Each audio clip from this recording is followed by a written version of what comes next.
A long time ago, in a galaxy far, far away.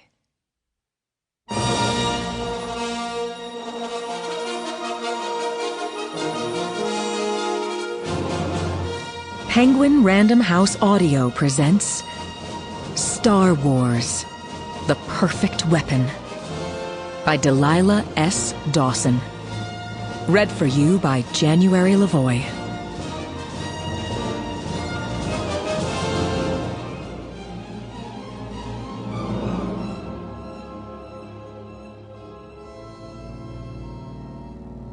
Chapter 1.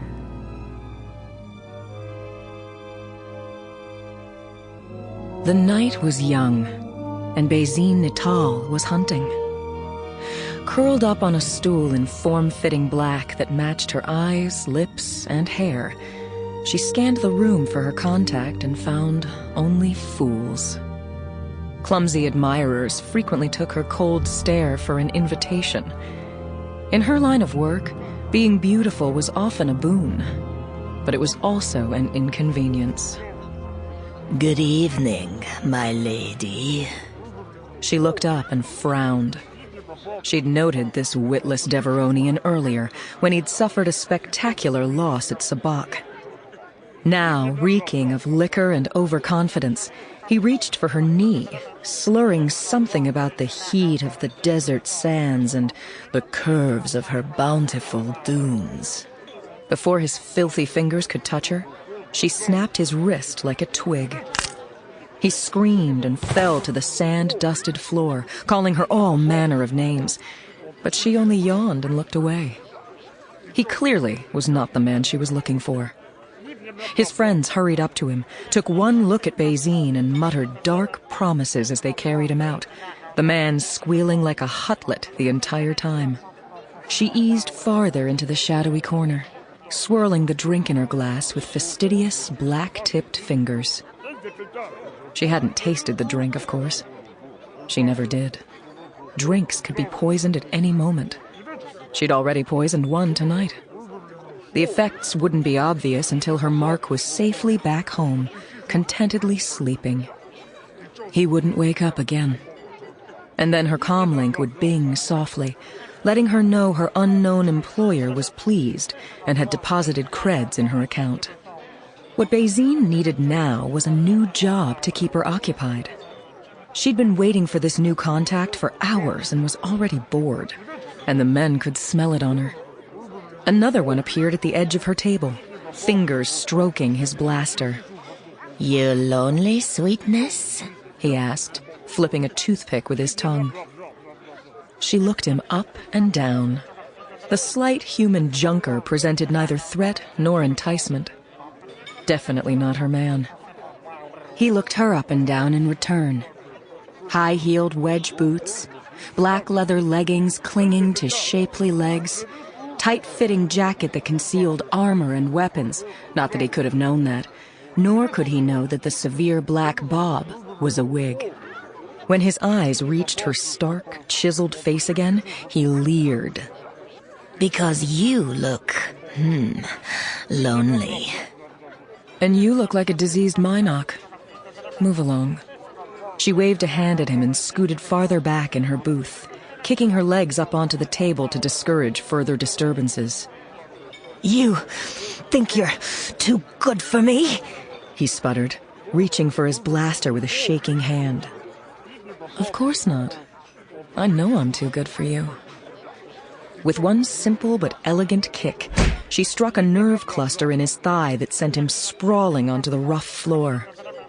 This man had no friends to pick him back up. He had no choice but to crawl away on hands and knees, cursing her. That, at least, made her smile a little.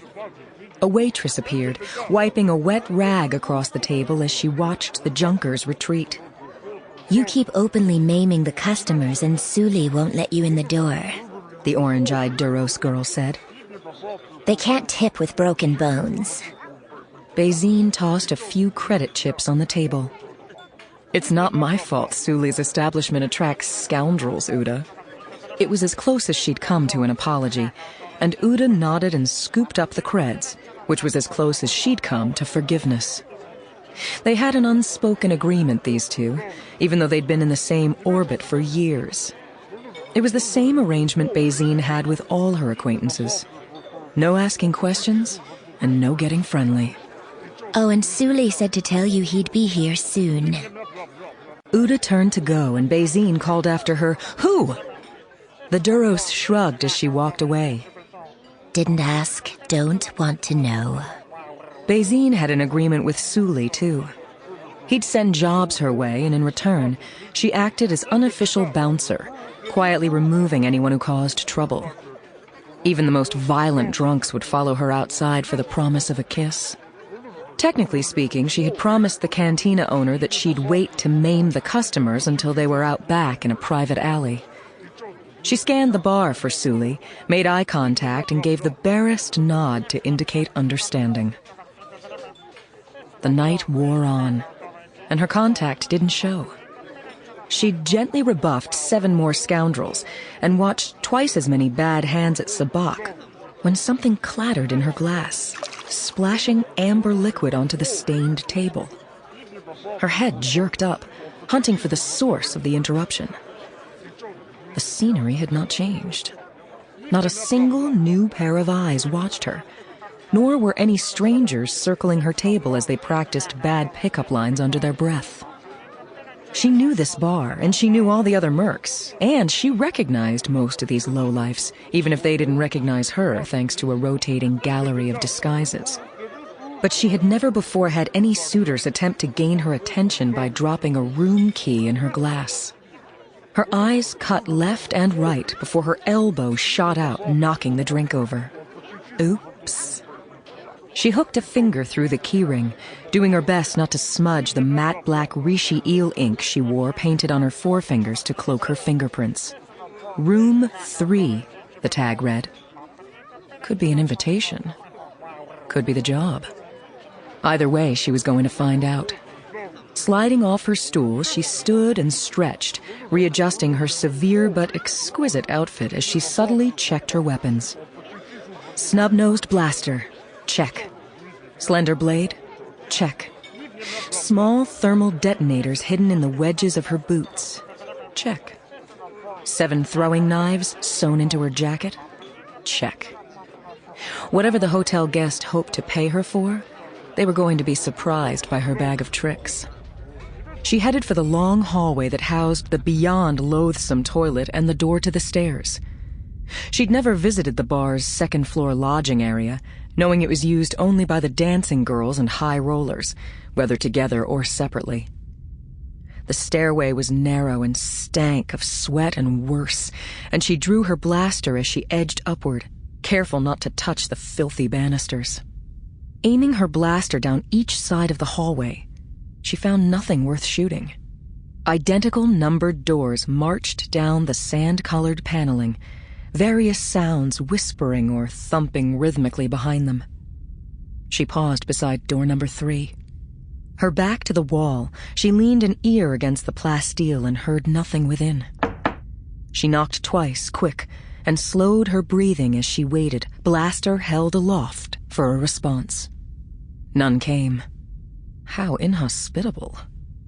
Blaster in one hand, old-fashioned key in the other, ready to run or shoot, she unlocked the door and nudged it open with one boot. She had expected blaster fire, an enemy's cackle, or the smooth sounds of a Jats band and a fool's compliments. But what she got was utter silence. Slipping a small mirror from one of her pockets, she used it to scout the room through the open door. A lone figure sat on the disheveled bed, utterly still. Even in the low light, she could tell it was a protocol droid, and not one of the new fancy ones. This one was skeletal and missing an arm, the barest sketch of a sentient being. The rest of the room was slightly off, towels on the floor and chairs askew, as if the person who'd left her the key had done so on his or her way out. "Hello?" she called, voice pitched low to sound inviting. There was no answer. She didn't know if she was more intrigued or annoyed. Sure, she'd been bored in the bar and waiting for a mission, but she preferred her work. Sample complete. Ready to continue?